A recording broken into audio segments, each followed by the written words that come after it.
Vous vouliez la réponse, et là voilà. Merci, Monsieur le Président. Dieu merci, nous avons apporté toutes ces preuves. Nous vous remercions, Monsieur le Président. Mais le Conseil les appréciera. On est d'accord? Merci, Monsieur le Président. Merci. Monsieur Joshua aussi. Merci, Monsieur le Président du Conseil constitutionnel, honorables membres. Permettez-moi tout d'abord peut-être de prendre une position un peu différée de mon conseil principal, parce qu'il a donné dans son argumentaire le plus récent un point de vue sur une position qui serait la mienne, et il vous a d'ailleurs dit que c'était intuitif personae qui le disait. J'aimerais juste dire que j'étais de son avis avant hier soir, mais voyez-vous, dans une vie, avant d'être député de la Nation, je créais de la valeur ajoutée, et dans cette vie-là, je ne comptabilisais pas des chèques non signés. Donc, aujourd'hui, je ne peux plus me fier à ce qui vient de la Commission nationale de recensement au vu de ces faits-là. Mais votre infime sagesse, au bout de ce processus, nous dira certainement qui est le prochain président de la République et quels sont les scores des uns et des autres. Monsieur le Président du Conseil constitutionnel, honorable membre du Conseil constitutionnel, permettez-moi de commencer mon propos en vous disant que ce que j'ai vécu ici, et je crois ce que vous vivez depuis quelques jours, ce qu'on voit de nos yeux, vos yeux, c'est la preuve que les temps ont changé. C'est la preuve que plus jamais rien ne sera pareil au Cameroun, et il est important qu'on le note d'entrée.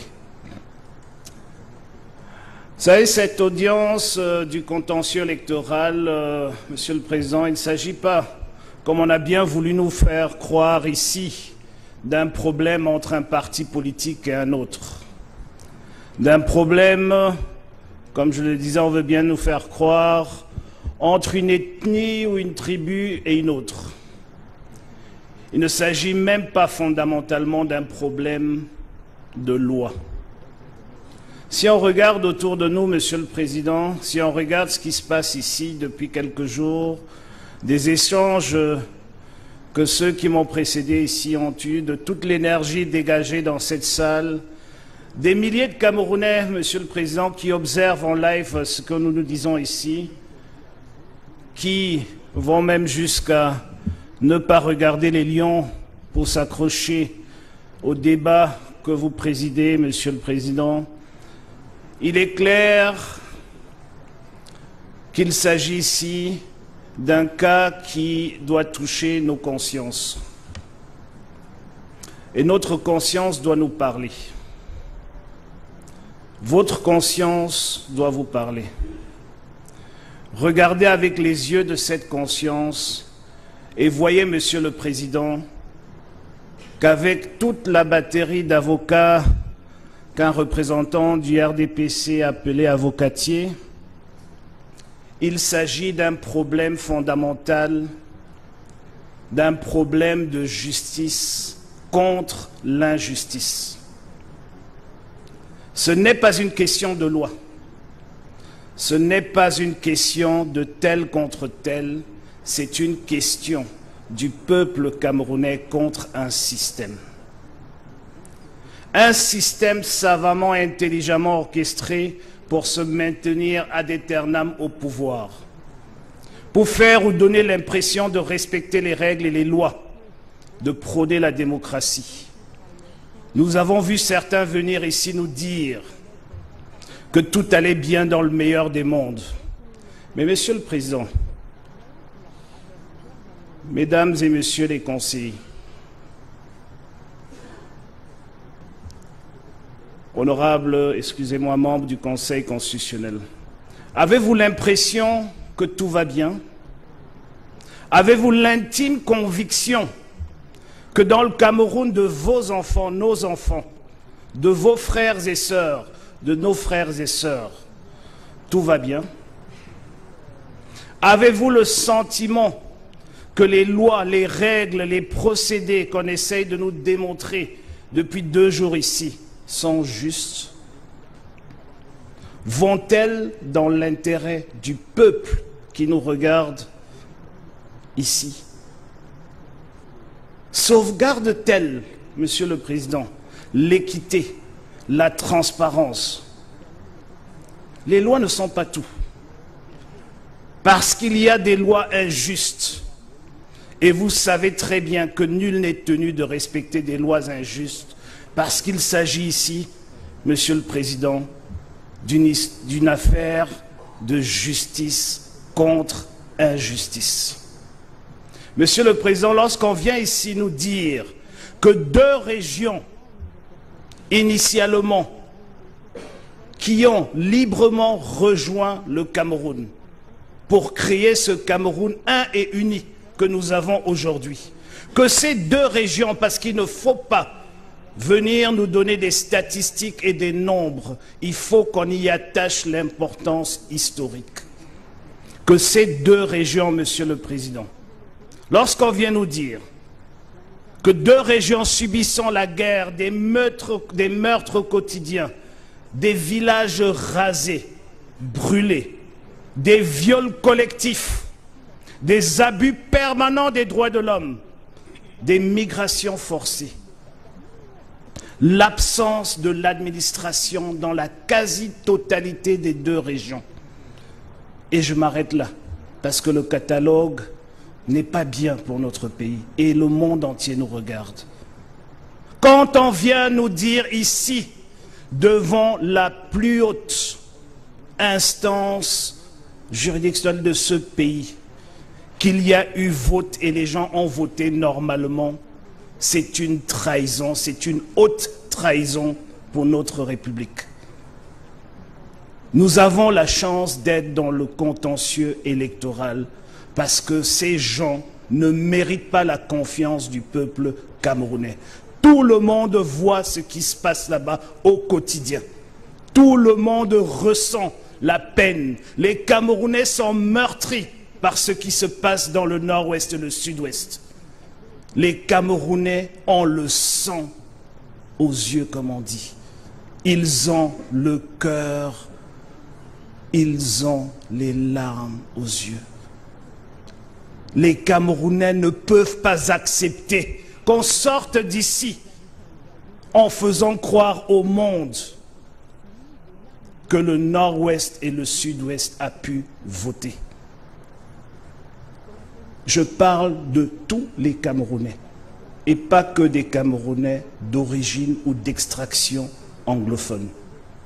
Partout où je suis passé, Monsieur le Président, partout, de Molundo jusqu'à Blangwa, d'Afadé jusqu'à Bouddha, partout, la question qu'on me posait, Monsieur le Président, si vous gagnez cette élection, comment allez-vous arrêter la guerre? Voilà la question que tout le monde me posait. Les sous-préfets me posaient la question. Les Bayamsela me posaient la question. Les Benskinor me posaient la question. Tout ce que le Cameroun a me posait cette question. Comment est-ce que vous allez arrêter cette guerre? Ne pensons pas ici qu'on va laisser un système utiliser cette guerre pour gagner une élection. Ne pensons pas ici que les Camerounais vont rester tranquilles quand ils vont se rendre compte qu'on a utilisé une guerre de 2 ans pour essayer de faire passer quelqu'un qui est au pouvoir depuis très longtemps. Il faut qu'on se le dise et qu'on se regarde droit dans les yeux. Le nord-ouest et le sud-ouest est en guerre. Et si quelqu'un vient nous dire ici que ce qui se passe là-bas n'est pas une guerre, je vais vous dire que tous ceux qui m'ont précédé, Monsieur le Président, tous ceux qui sont passés ici avant moi venaient d'un bureau climatisé de la ville de Yaoundé et n'ont pas mis les pieds ces derniers temps dans le nord-ouest et le sud-ouest, du moins n'ont pas mis les pieds dans ces deux régions sans une escorte bien renforcée et des fois même des chars de combat pour les accompagner. Monsieur le Président, ce qui m'amène aujourd'hui à intervenir et à demander de passer en dernier, c'est pas seulement parce que je suis candidat, mais c'est aussi parce que je suis candidat et candidat issu originalement d'une de ces deux régions, le Sud-Ouest.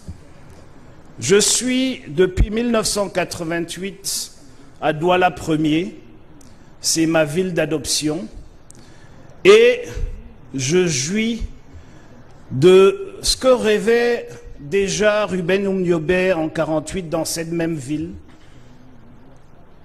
un pays qui vit sa diversité pleinement.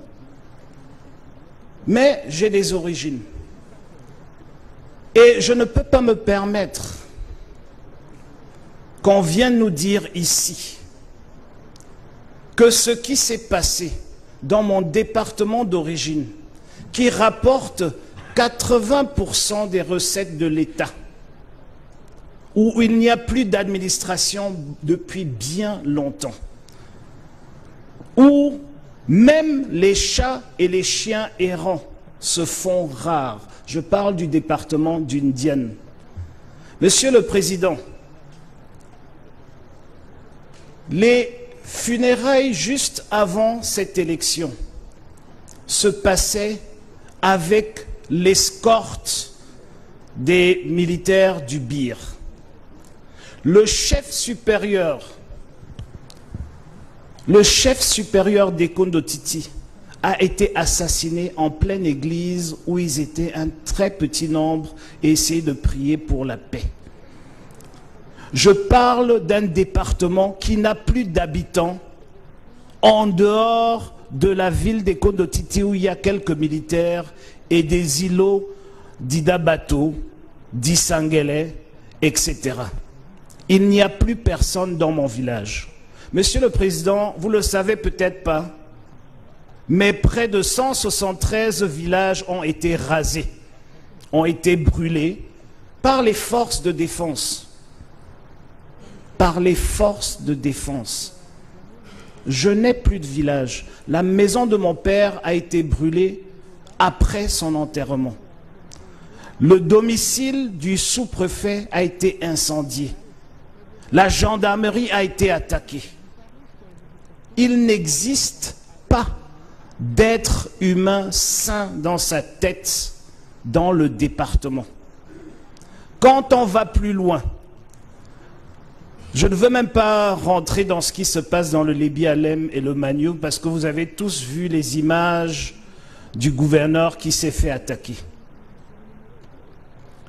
Mais j'aimerais dire qu'il faut comprendre que c'est une situation de très grande détresse. Et il s'agit de Camerounais qui subissent la violence des sécessionnistes et des Camerounais qui subissent les forces de défense parce qu'ils se trouvent entre le marteau et l'enclume. Vous ne pouvez pas, Monsieur le Président du Conseil constitutionnel, honorable membre du Conseil constitutionnel, prendre une des parties du conflit pour venir témoigner de la sincérité de la situation. Et puisque l'autre partie ne se considère pas camerounaise, elle est exclue de cette salle. Et c'est pour cela que nous autres, les acteurs, les parties prenantes, les représentants des habitants, nous venons vous dire qu'il est impossible de faire croire à qui le veut que dans une région où le Premier ministre n'a pas la capacité de voter et il le consigne par écrit et il le signe. Vous avez le document. Vous n'allez pas me dire qu'un autre citoyen a la capacité d'aller voter librement. Mais comme si ça ne suffisait pas,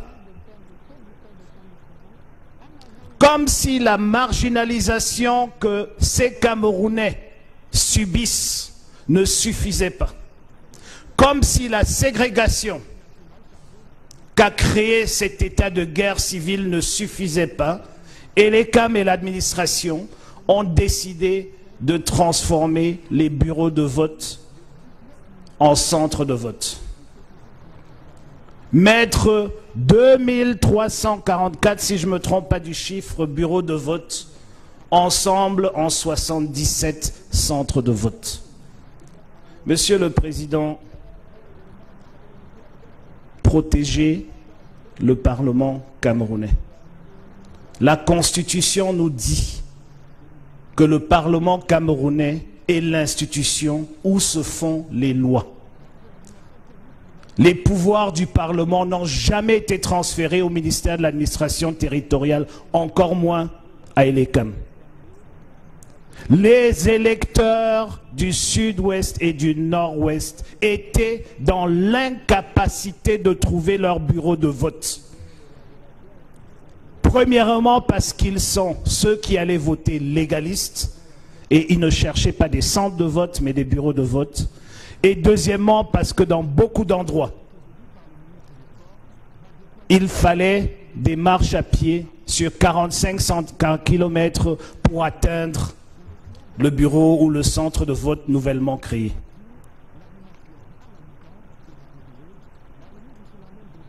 Monsieur le Président, je pense qu'il est important de noter, et j'insiste dessus parce qu'on en a un peu parlé, c'est un peu allé dans tous les sens, on a donné des chiffres et je pense que le premier de mes conseils, vous l'a rappelé tout à l'heure, il y a cette formule consacrée que la nature de la fraude ou des irrégularités n'est pas à même de changer la sincérité du résultat.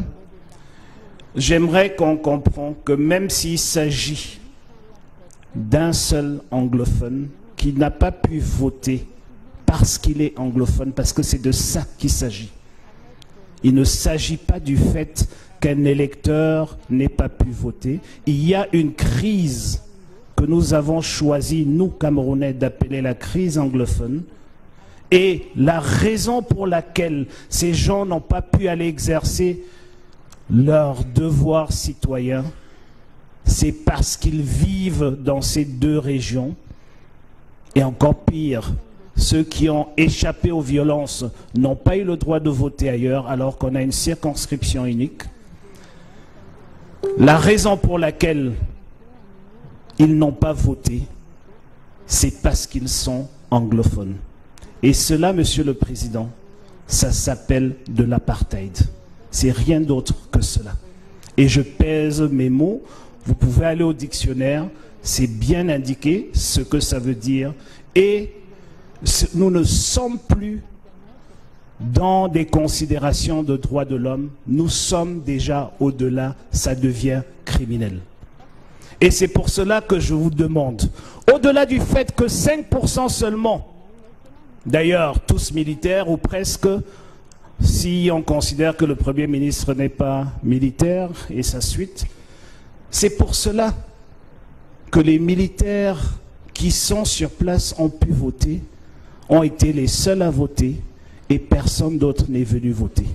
Mais il faut comprendre aussi que ce que nous ne pouvons pas démontrer, mais ce qui est établi, c'est que partout ailleurs, il y avait des gens qui essayaient de prendre des photos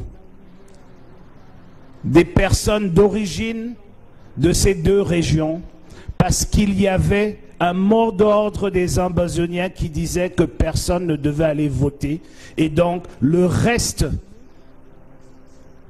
des personnes issues de ces deux régions vivant à Douala, Yaoundé et ailleurs, eux aussi ne sont pas allés voter parce qu'ils avaient peur de ce qui allait arriver à ceux qui sont restés, à leurs proches, à leurs propriétés là-bas, ainsi de suite. Monsieur le Président, honorables membres du Conseil constitutionnel, je me permets ici d'évoquer un exemple, et je pense que c'est l'exemple le plus récent. Le bâtonnier l'a dit hier, et je le répète aujourd'hui. Le président national de mon parti, Nidjon Frondi, a eu sa maison détruite hier et sa petite sœur enlevée parce qu'il a voté, parce qu'il a bravé. Il a bravé les mots d'ordre et il a voté. Je vous parle de Nidjon Frondi. J'ose pas croire ce qui arrivait aux autres et ce qui arrivera peut-être aux autres quelques personnes qui ont bravé ce mot d'ordre pour aller à l'encontre des sécessionnistes, pour aller voter. Ce qui est important pour moi, Monsieur le Président, c'est qu'on comprenne que dans le nord-ouest et le sud-ouest, le ministre de l'administration territoriale ici représenté a demandé aux sous-préfets d'aller rejoindre leur arrondissement d'affectation. Et nous savons tous qu'ils ne sont pas partis. Si les forces de défense qui sont venues nous dire que tout va bien ne peuvent pas protéger le représentant du chef de l'État dans un arrondissement, comment est-ce qu'ils peuvent venir nous faire croire que les représentants des l'ECAM étaient présents? La cible des sécessionnistes, c'était l'administration et l'ECAM et ensuite les forces de défense et de sécurité.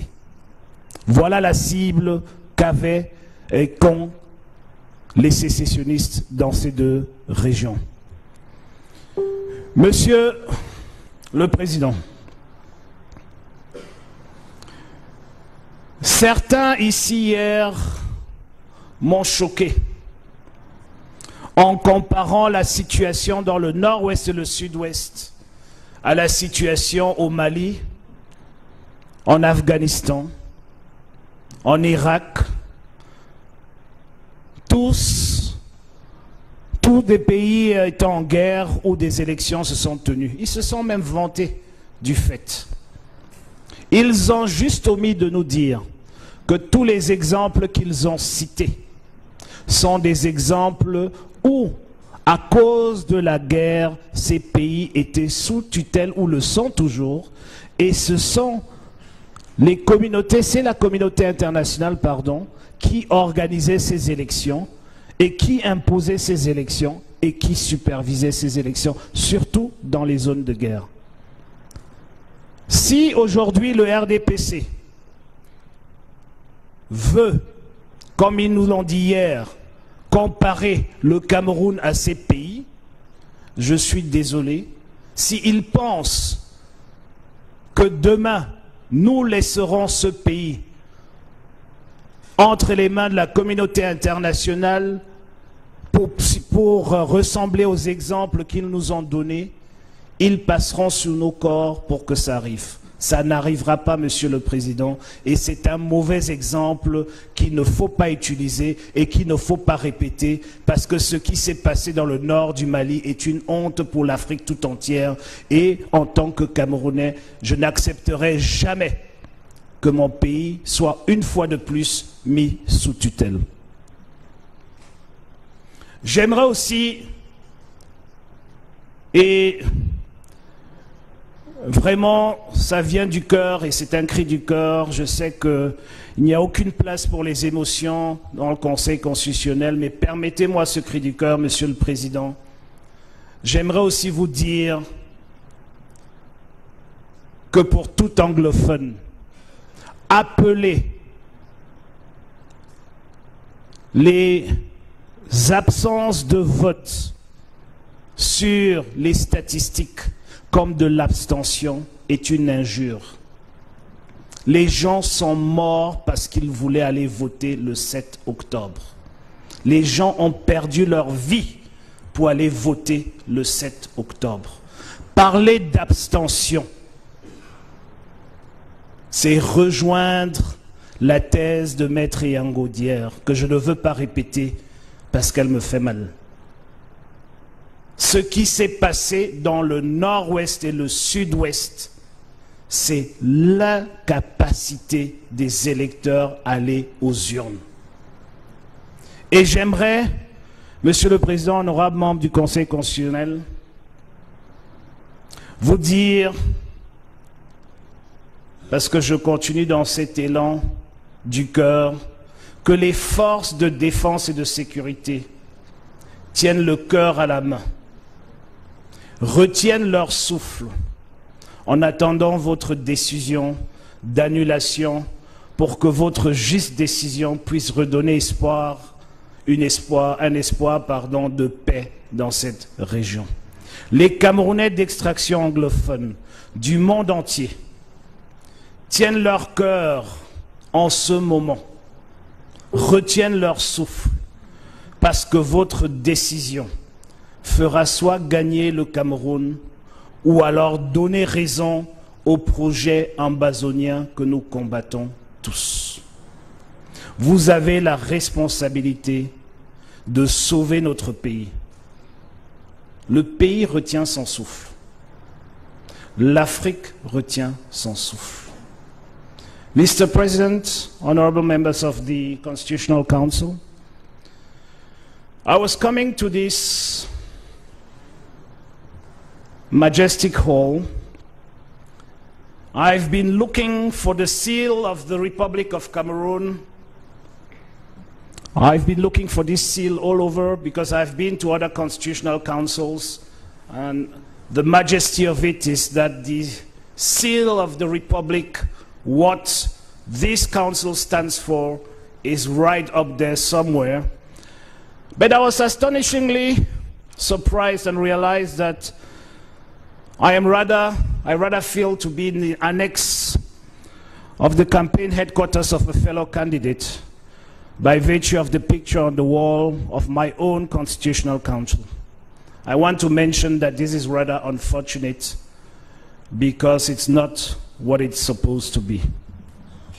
We are here today because of an election in which we had 8 candidates and 1 head of state presented as a candidate. And yet we are pretending as if we had 9 candidates. 8 candidates, 1 head of state. 8 candidates on their own, 1 head of state using the entire government, army, police, and state resources to maintain himself in power. Just by virtue of the conduct of this election, taking cognizance of the statements put in place to maintain the incumbent in power, Your Highness, Mr. President, could have saved us all of this time we're spending here. However, history holds it that this exercise is more like what we call a knock-door ceremony in which everyone understands the bride-to-be will leave. Call on the powers vested in you to recognize that the election for the office of President of the Republic must be national. And except the present government wants to make us understand that 8 regions have seceded from 2, what happened on the 7th of October did not concern the Cameroon for which I was a candidate. It happened only in 8 regions with the amount of fraud that all have witnessed and we have documented so far. I want you to know already today, Mr. President, that if you declare me winner of this election against the institutional coalition in place to maintain 1 candidate in power, I will refuse to be sworn in. I will refuse to be sworn in as President of the Republic, not only because this election has shown us once again that the struggle for the emancipation of the Cameroonian people that started in my hometown Douala back in 1948 is far from being attained, but because I cannot be sworn in as half a president or as the president of half a republic. A president of a republic that has seceded from two regions.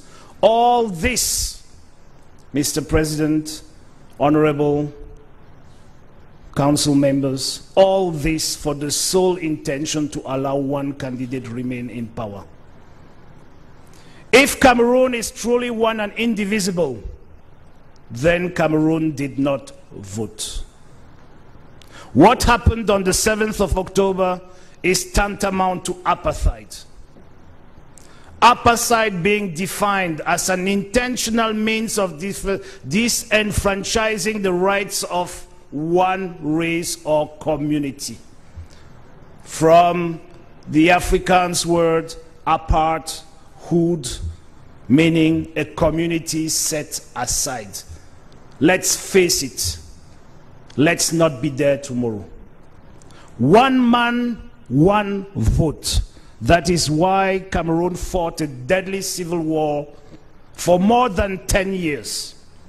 That is why 6 innocent sympathizers of my party were brutally shot and killed at Liberty Square in Bamenda on the 26th of May 1990.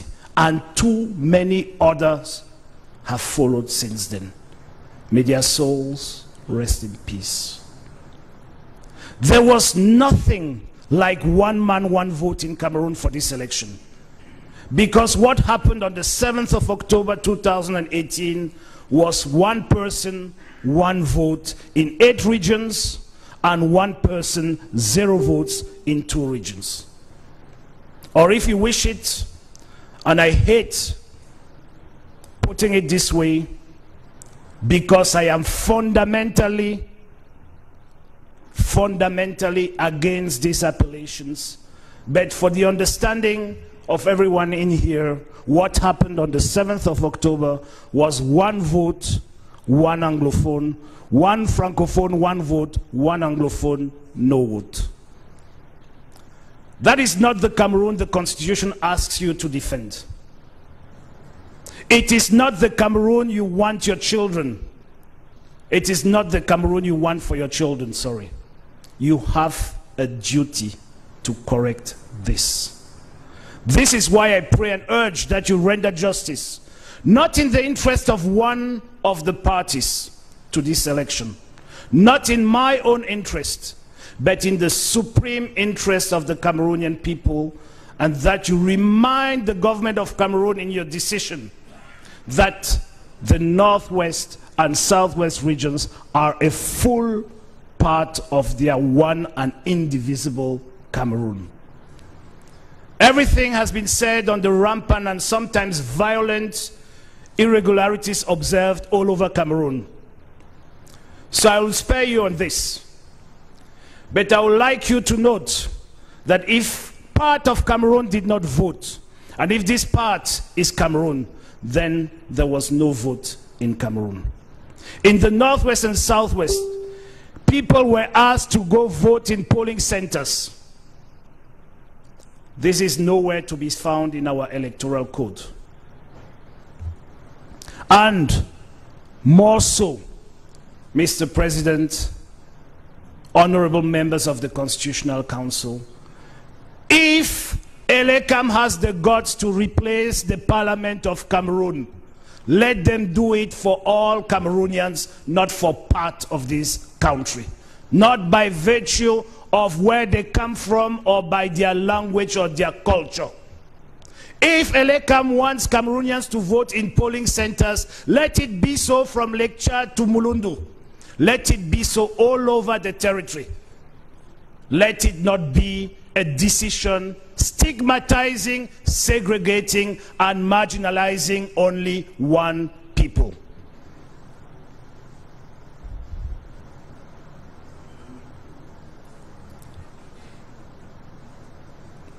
Mr. President, I needed to take a breath because, as you can see, what happened on the 7th of October is beyond normal comprehension.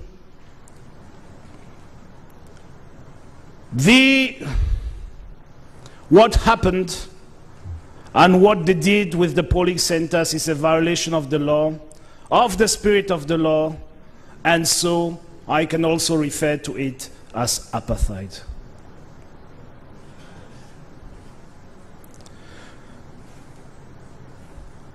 I was amazed to listen to the staff of Elecam who preceded me at this pulpit, informing this August House that the presidential election is a unique electoral district. Yes, he is right. But is it not the same Elecam or Elecam staff that refused to organize elections in the Northwest and Southwest regions, including register voters? I was further flabbergasted to listen to him say polling stations all over the territory opened at 8 a.m. and closed at 6 p.m. Even certifying that he operated 25,054 polling stations. First of all, I would like him to inform you where he placed all those polling stations, since he is the same person who transformed those in the Northwest and Southwest into polling centers in full violation of the law. But what is extremely disturbing, Mr. President, is that on the day of this election, and since time too long for any human rights consideration, these regions are under a curfew, and the curfew, for instance, in the Northwest holds from 6 a.m. to 6 p.m. every day. 6 a.m., 6 p.m.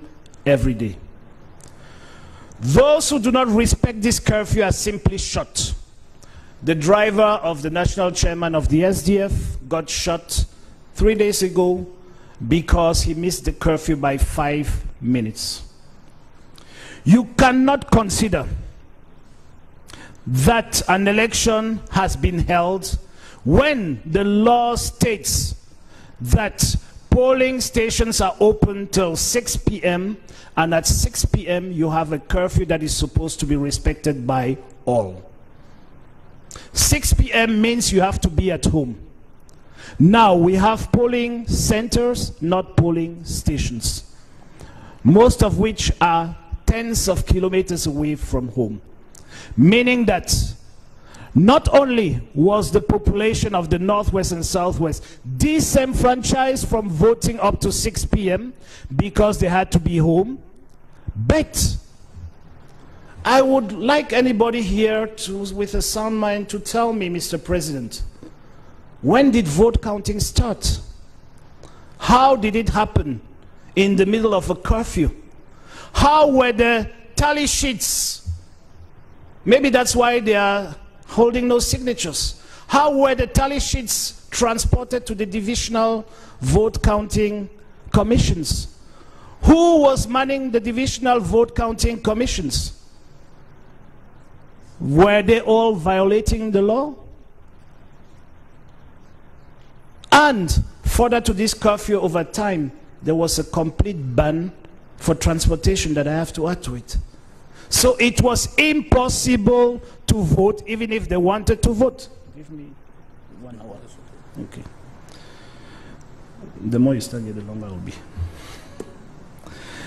So, il m'oblige de le dire en français, je veux le faire. Les bureaux de vote sont censés être ouverts jusqu'à 18 h. Dans le nord-ouest et le sud-ouest, il y a un couvre-feu qui s'arrête à 18 h.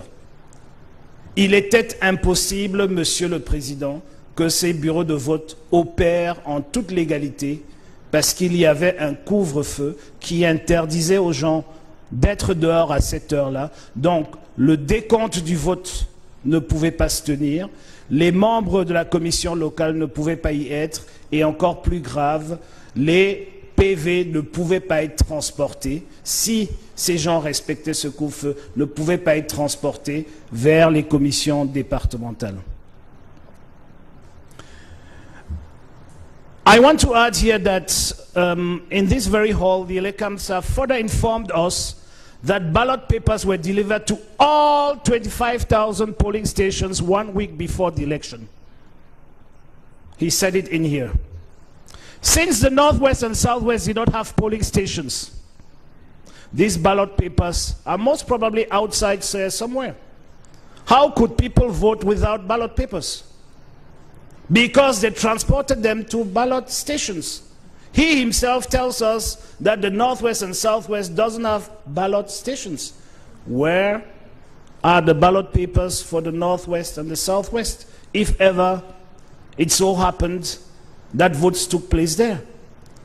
And we all follow CRTV because we all realized this morning that we were being embargoed on CRTV. The very CRTV on voting day was showing us helicopters transporting ballot papers in the Northwest and Southwest on the day of election, sometimes in the afternoon, sometimes already in the afternoon. We have the recordings. We don't want to use it as proof. I am just trying to legitimize the fact that there was no election in the Northwest and Southwest. Further to that, in these two regions, you know that, for instance, the ring road no longer exists. I hope the honorable member of the council has informed you that 2 bridges have been cut by the secessionists, that there is no physical way, and there was no physical way to drive from Bamenda to Kumbo, to Ndu, to Kambe, to Biame, to Wum, and so on. There was no physical way.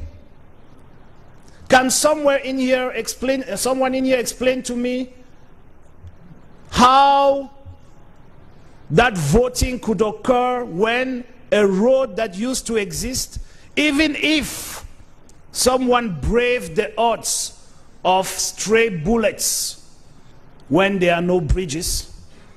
How many Cameroonian voters own a helicopter or an aircraft? Well, there is no runway up there, so you need only a helicopter.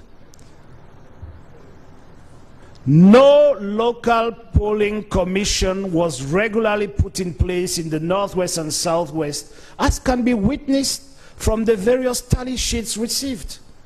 At the date these commissions were supposed to be put in place, nothing happened.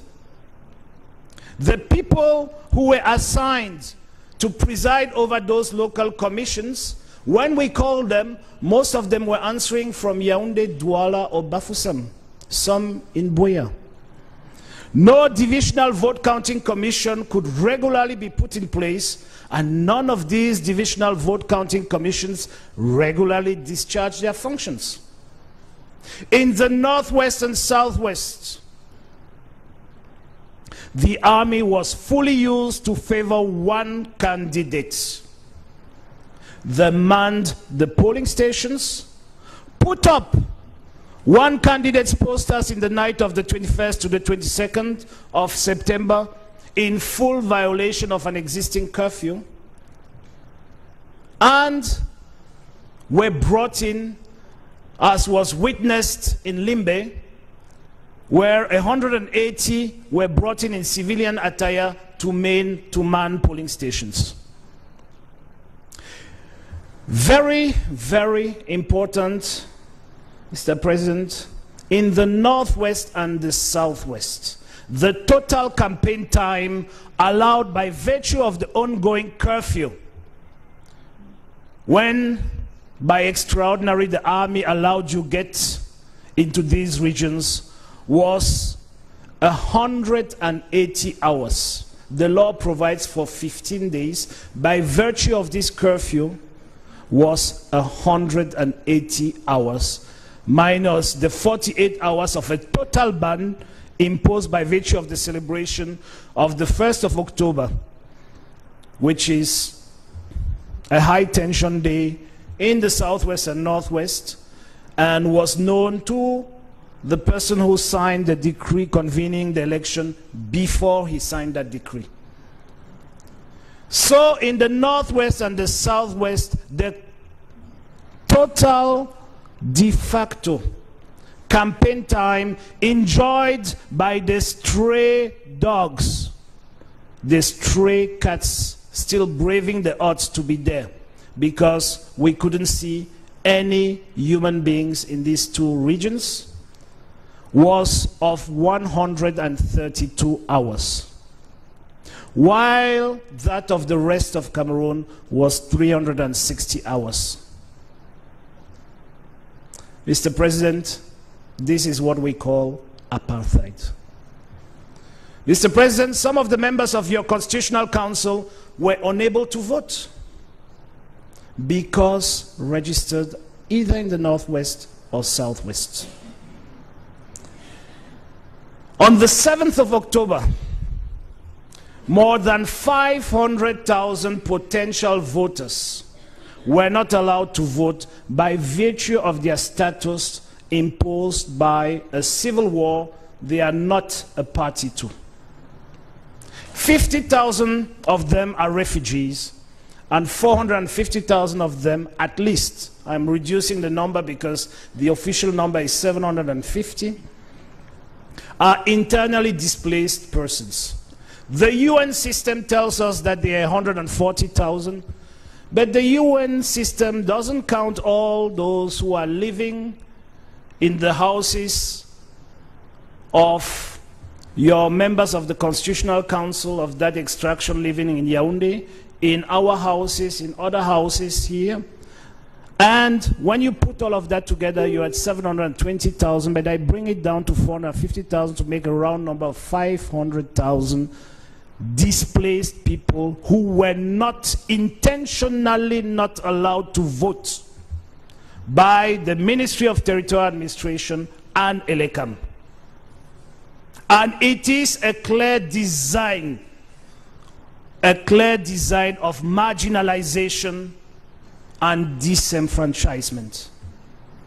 We talked to the Ministry of Territorial Administration, we talked to ELECAM, we wrote to ELECAM.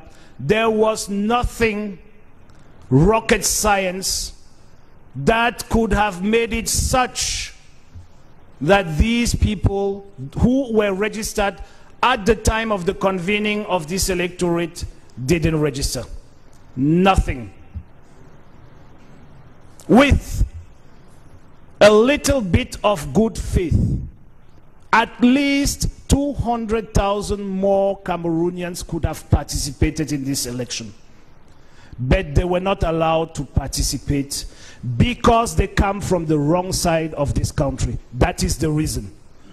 That is the reason. If they came from any other side, it wouldn't have been the case. Let's face the truth. And I saw that in the response I received. Because when you address such an important issue and you receive no answer, it means the administration and ELECAM doesn't care. And it means it has been put in place by design to marginalize part of the Cameroonian population for the sake of keeping one candidate in power. I don't want to think that there is another design outside of this electoral purpose, because that's why we're here. If you add to this the 3.2 million voters disenfranchised by the fake tallies that have been presented here, you see where we go to. Mr. President, honorable members of the Council, Constitutional Council, sorry. International instruments to which our country is party require that these people, if registered, be given an opportunity to vote. We made proposals to the government and ELECAM, but again, these compatriots, these voters were intentionally marginalized. I am repeating this because I know that your decision will be in the interest of the Cameroonian people. And when you take your decision, I urge you to make sure that if we are going for another election, that ELECAM does everything in its powers that registered voters displaced by violence are given an opportunity to exercise their civic duties. Mr. President, from the aforementioned, I can conclude and say that the government and ELECAM decided to go ahead with this election to legitimate a de facto secession of our country to secure the election of one man by intentionally disenfranchising, marginalizing, and segregating the voters of 2 regions of Cameroon. And this is not acceptable. It needs to be corrected. Mr. President, for more than 2 years, actually for more than 1,000 days, these 2 regions have been subject to war. More than 5,000 Cameroonians have directly lost their lives, and a further 10,000 have indirectly lost their lives due to the absence of basic medical services and necessities. There has been, during this time, basically no voter registration going on this past 1,000 days. In those 2 regions, most, if not all, ELECAM offices have been closed, burned down, or are unattended. And even during the 2018 senatorial election, voters had to be heli lifted, and yet we are trying to pretend that elections held. Yes, they actually did. If it's to protect the fact that we want to justify that an election existed just to give the results that we had preconceived, yes, elections held.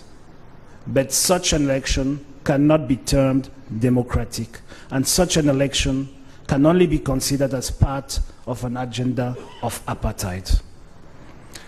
The governor of the Southwest region sleeps in a bunker, Mr. President. Was seriously attacked when he tried to install the DO of Lebialem, and yet some people want to make us believe that they were able to organize elections in these 2 places. Mr. President, it has been said here over and over, but I have to insist and repeat on this, as if all of this was not enough. The Prime Minister of Cameroon and 183 of his accomplices voted in upstation Bamenda under heavy military protection on the 7th of October. According to the petition he himself addressed to the Divisional Committee, MESAM, asking for a transfer of his polling station from Oku to Bamenda, he invoked his incapacity to vote in Oku due to insecurity. Notwithstanding the availability of the entire armed forces for his security. This letter alone, filed by my councils, is proof enough for the annulation of this election. Because if the Prime Minister, with all the security at his disposal, cannot vote in his own village, then what should we hold of the normal voter who did not have the means and protection to escape the rampant insecurity in these regions?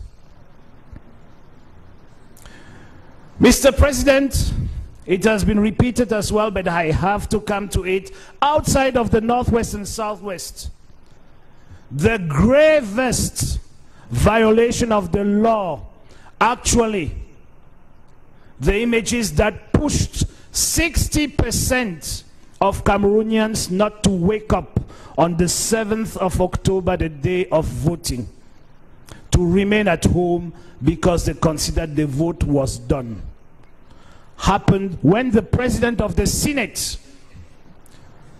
dear members of the Constitutional Council, I'm talking about the President of the Senate, the second personality of the state, the heir to the President of the Republic.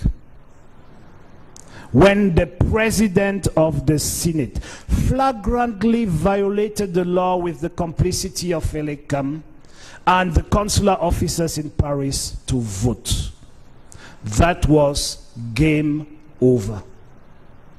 9 a.m., the person who is supposed to be an example for 25 million others votes in a polling station where he is not registered, where he has never been registered. He holds an office that imposes him to be registered in the West region, except you want to tell me that the decree of his appointment is null and void. He holds an office that requires him to be registered voter in the West region because senators represent a region. Mr. President, I left school some time ago, but maybe we have an 11th region called Paris. When I came here this morning, Paris was still under French control. We cannot have a registered senator in Paris. Impossible. And what happened that morning, by nature of its gravity, was a game changer for this election. Because all those who don't have trust in the election, we are trying to give credibility. All those who do not have trust in what is going on had the proof they were waiting for that this election is just a game.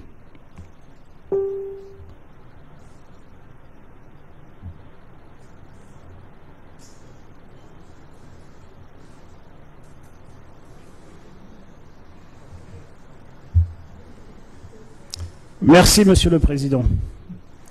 Excusez-moi si je suis un peu long, c'est la gravité des faits. Si l'élection s'était bien passée, je ne serais pas là. If the Constitutional Council cannot restore constitutional order, then Cameroon is on its way towards collapse. The Constitutional Council cannot rule as being constitutionally compatible, legitimately acceptable, and historically compliable a presidential election that is not accessible, and I insist on accessibility, to an entire community living in the northwest and southwest regions, having refugees and IDPs. That we are made to believe freely joined another community sometime not too long ago in a union. And I insist on union because some will come and talk about figures. The fact, the historical fact that it is a union has all its meaning. And it means that politically we are talking of a legitimate 50% of our union, our country, to elect its president of the republic. As I earlier mentioned, let it go into your records that if I am proclaimed elected, I will refuse to be sworn in as president of half a republic. I hope whoever gets elected has the same clairvoyance. I have insisted on the intentional segregation put in place by this election, not to diminish all the other grave violations of the law during this election, but because this subject, to my understanding of our living together, is the most serious of all and may place our country at the verge of collapse. Mr. President of the Constitutional Council, I call on you, I pray you, I urge you,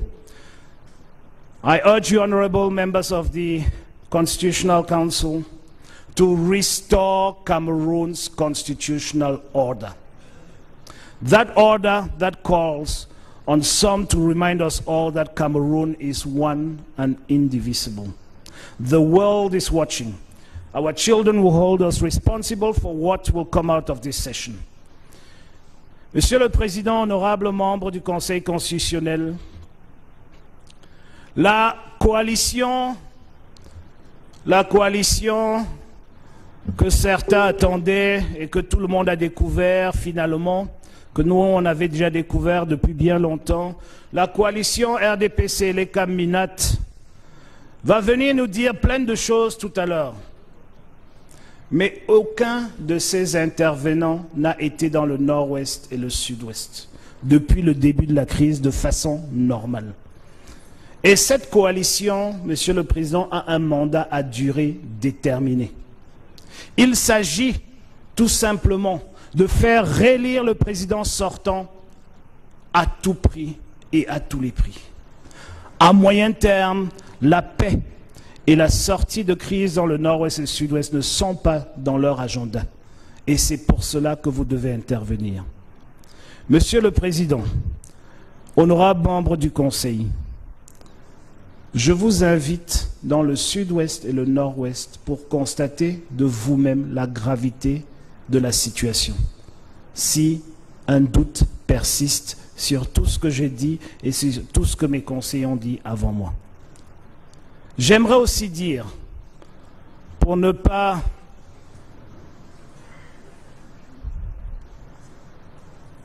l'oublier, que la fraude, Monsieur le Président, corrompt tout. Cette élection n'était pas une élection. Nous avons eu l'habitude ici d'entendre lors des contentieux que l'ampleur de la fraude n'est pas de nature à changer les résultats. C'est cette formule qui tue notre démocratie. Quand le monde entier regarde en direct le président du Sénat voter à 9 h du matin à Paris, alors qu'il est sénateur de la région de l'Ouest, la messe est dite. Plus vous allez me dire que c'est une seule voix, peut-être deux avec sa femme, mais plus personne n'a cru en cette élection dès ce moment. Et c'est cet impact que vous devez considérer.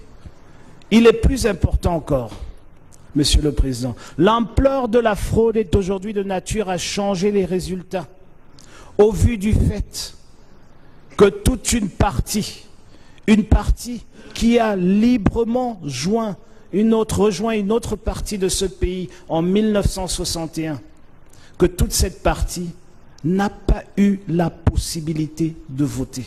Et c'est ce qu'il faut protéger. Il s'agit historiquement d'un pays, comme je le disais, d'un pays qui a librement rejoint un autre. Et donc, il s'agit d'un point de vue légitime de la moitié du Cameroun qui n'a pas eu accès au vote. Pendant que le pays rentre dans un repli identitaire scandaleux, et je le dénonce avec toute la force que j'ai, pendant qu'on a une sécession violente en cours, je reste certain que vous, Monsieur le Président, membre du Conseil constitutionnel, vous serez du côté où je me trouve et où j'ai toujours été, du côté de la majorité d'idées, la majorité silencieuse, la majorité patriotique. Posez-vous la vraie question. Faites ce qui est juste pour le Cameroun de nos enfants. Tranchez dans votre âme et conscience. Monsieur le Président, je ne suis pas de ceux qui pensent que l'histoire vous jugera. Jamais. Mais je suis de ceux qui sont conscients et qui savent que face à un choix injuste, face à une décision injuste, le peuple sera obligé de juger parce que plus rien ne sera comme avant. Peu importe celui qui sera président après votre décision, il rencontrera ce peuple sur son chemin. Et je le prends à témoin. Face à une loi injuste, face à une décision injuste, face à l'injustice, nul n'est tenu d'obéir. Face à une décision injuste, nul n'est tenu de la respecter. Notre responsabilité est de regarder cela en face et de choisir notre destin, notre chemin, notre destinée, le chemin de la vérité et de la sagesse ou le chemin du chaos. Mais n'oublions pas que le peuple n'a qu'un seul choix, celui de la vérité. Et alors qu'il fera face à l'injustice ou d'une décision, il ne sera pas tenu de la respecter.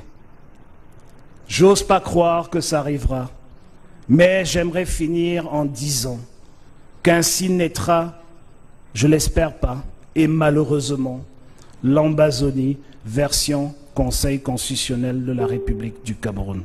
Mr. President, dear members, may God and your consciences be your sole judge.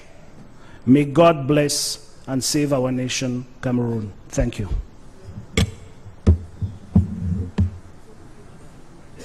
Je crois que la fin n'est pas la menace. Non, non, non. Ok. En définitive, Monsieur le Président, merci.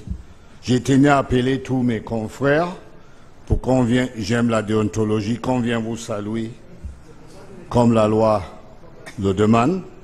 Mais en ces mots, Monsieur le Président, permettez-moi pour finir. Ceci serait un cycle juridique si on n'amène pas quelque chose, si on ne rentre pas avec le mot de fin. Ma proposition, Monsieur le Président, il faut que votre décision soit assortie des recommandations. On apprend quoi? Après ces expériences, on dit en anglais that your ratio decidendi, le motif de votre décision, soit aussi que ça soit assorti des recommandations pour notre processus électoral. Quelle est la compétence des huissiers de justice le jour des scrutins? Est-ce qu'ils ont besoin des ordonnances des magistrats? C'est un. Je crois que les huissiers qui sont ici seront contents. Deuxième, et c'est la dernière, Monsieur le Président, je crois que notre problème provient d'un fait. Il faut un bulletin unique. The single ballot will solve the problem of this country. And let bailiffs, by the mere fact that they are appointed by a decree of the President of the Republic, they don't need the permission of a judge, a junior authority, to carry out investigations which would have helped you to resolve this problem definitely. I just wish to remind your lordships, 3 magistrates in the northwest region were abducted. The president of UM, the state council of Fundong, and the vice president of Ndop. I'm told ransoms were paid for them to be released. This said, my lord, I actually invite all my colleagues to come, because we will have no other opportunity to address you, and so that it should not look as if we are disrespectful if I leave some time to go and take my medication. My lords, history has been made. You are very patient, you are very generous, you are very wise. The person who appointed you did not make a mistake.